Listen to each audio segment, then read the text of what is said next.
किसान भाइयों, आपने ट्राइकोडर्मा का नाम तो ज़रूर सुना होगा या हो सकता है आपको इसके बारे में जानकारी भी हो। ये तो सभी जानते हैं कि ट्राइकोडर्मा हमारी खेती के लिए लाभदायक है, लेकिन हमारे साथ बहुत से किसान या तो इसे दवा समझते हैं या कुछ इसे खाद समझते हैं। असल में ये है क्या? आज हम बात करेंगे इसी बारे में कि ये क्या है, कैसे काम करता है, इसके क्या फ़ायदे हैं, क्या नुकसान हैं, कैसे हम इसे इस्तेमाल कर सकते हैं। किसान भाइयों, ये इतना आवश्यक टॉपिक है कि इसके बारे में एक छोटी सी वीडियो में बात कर पाना बहुत मुश्किल है। इसलिए मैं इस वीडियो में आपको शॉर्ट में जानकारी दूंगा और उसके बाद इसकी एक पूरी प्लेलिस्ट बनाऊंगा, जिससे आप इसके पूरे इस्तेमाल, फ़ायदे, नुकसान, कहाँ यूज़ करना है, कैसी मिट्टी में यूज़ करना है, किस तरह से इसकी संख्या बढ़ाई जा सकती है, इस पूरे विषय पर डिटेल में बात करेंगे, जिससे आप इसका सही इस्तेमाल कर सकें और इसका पूरा लाभ ले सकें। तो किसान भाइयों, ट्राइकोडर्मा कवकों की एक प्रजाति है, फंगस की एक प्रजाति है और ये पौधों के लिए एक प्राकृतिक जैव नियंत्रण का काम करता है। किसान भाइयों, आप लोग जानते हैं कि हमारे खेतों में, हमारी फसलों में फंगस के कारण बहुत सारी बीमारियाँ, तो ये भी उन्हीं फंगस में से उन फंगस की एक प्रजाति है। आप ये कह सकते हैं कि ये एक मांसाहारी फंगस है, क्योंकि इसका काम ये है, ये दूसरे प्रकार के फंगसों को खा जाता है। तो जो नुकसान पहुंचाने वाले फंगस हैं, जो हमारी फसलों में रोग लाने वाले फंगस हैं, उनको ये उनको नष्ट कर देता है, उनको मार डालता है। दूसरा एक और काम इसका है कि ये हमारे पौधों की ग्रोथ बढ़ाता है, पौधों की जड़ों के ऊपर एक लेयर बना देता है, पौधे को पोषक तत्व आसानी से उपलब्ध कराता है।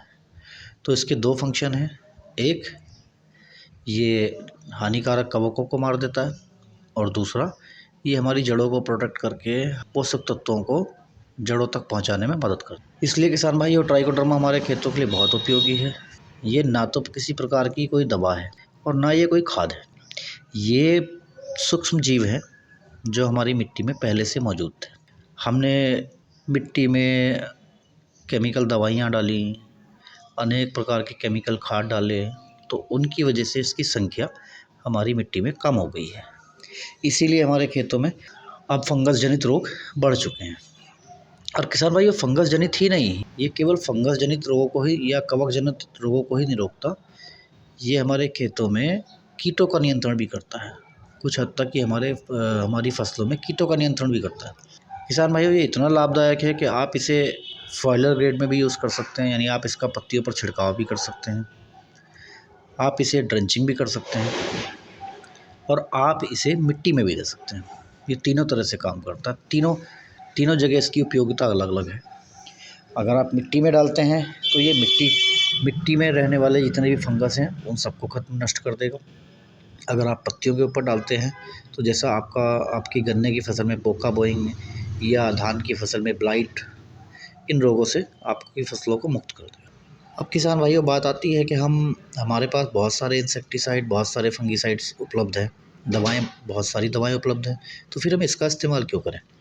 देखो किसान भाइयों, आप जो भी दवा, आप कितनी महंगी से महंगी दवा अपने खेतों में डालते हैं, तो उसका भी एक टाइम होता है, उसके असर का एक टाइम होता है। 15 दिन तक आपके खेत में फंगस का नियंत्रण करेगी या 20 दिन तक करेगी, लेकिन ये अगर आप इसकी संख्या अपने खेत में बढ़ाते हैं, ये आपकी फसलों को लाइफ टाइम, ज़िंदगी भर के लिए सुरक्षित करेगी। तो किसान भाइयों, रोगों से अपनी फसलों को सुरक्षित करने के लिए इसकी संख्या बढ़ाना बहुत ज़रूरी है। बहुत महंगा नहीं है, बहुत सस्ते में आप लोग अपनी फसलों को सुरक्षित कर सकते हैं। 1 किलो ट्राइकोडर्मा का रेट आपका लगभग बाज़ार में 300 से 350 400 रुपये तक होगा, जो बहुत अच्छी कंपनियों के हैं। दोनों फॉर्म में आता है, लिक्विड में भी आता है, पाउडर में भी आता है।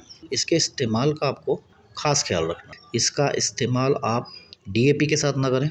मैं आपको एक छोटी सी बात करना चाहूँगा कि कोई भी जैविक चीज़ अगर आप अपने खेत में डालते हैं तो उसको किसी भी केमिकल खाद या केमिकल दवाई किसी के साथ ना मिलाएं। हालांकि ये यूरिया और SSP के साथ में कंपैटिबल है, इसके ऊपर कोई गलत प्रभाव नहीं पड़ता है, परंतु फिर भी आप इसे यूरिया में मिलाकर या SSP में मिलाकर इस्तेमाल नहीं कर सकते। इसके इस्तेमाल का बेहतर तरीका है, अगर आप मिट्टी में इस्तेमाल करते हैं, बुवाई से पहले इस्तेमाल करते हैं, आखिरी जुताई से पहले आप इसको गोबर की खाद में मिला के अपने खेत पे छिड़कें, उसके बाद आप जुताई करें, उसके बाद आप बुवाई करें। दूसरी सबसे बड़ी सावधानी इसके साथ ये रखनी है कि आप यदि ट्राइकोडर्मा का इस्तेमाल अपने खेत में करते हैं तो कुछ फंगीसाइड्स का आप इस्तेमाल ना करें। जैसे अगर आप ट्राइकोडर्मा का इस्तेमाल अपने खेत में करते हैं तो इसके साथ आप अगर आपको फंगीसाइड डालना ही है खेत में, बुवाई में आपको फंगीसाइड का इस्तेमाल करना ही है, तो आप मैंकोजेब या मेटालेक्साइल इन दोनों का इस्तेमाल कर सकते हैं। मैंकोजेब और मेटालेक्साइल का इसके ऊपर कोई प्रतिकूल प्रभाव नहीं पड़ता। और वैसे तो किसान भाइयों मैं आपको ये कहना चाहूँगा, अगर आप ट्राइकोडर्मा का इस्तेमाल करते हैं तो आपको फंगीसाइड्स का इस्तेमाल करने की ज़रूरत ही नहीं पड़ेगी।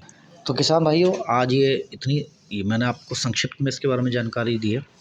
इसके बारे में एक पूरी प्लेलिस्ट बनाऊंगा जिसमें आप इसे कैसे इस्तेमाल कर सकते हैं, कब इस्तेमाल कर सकते हैं, क्यों इस्तेमाल करना है, मैं आपके सारे सवालों के जवाब वीडियो की एक सीरीज के माध्यम से दूंगा, जिससे आप इसके बारे में सब कुछ जान पाएँ। देखो किसान भाइयों, पीएच लेवल का भी इसके ऊपर फ़र्क पड़ता है, केमिकल खादों का फ़र्क पड़ता है। मैं आपको अगली वीडियो में आपको ये बताऊँगा कि आप इसके साथ में कौन से खाद इस्तेमाल कर सकते हैं, कौन सी दवाइयाँ इस्तेमाल कर सकते हैं।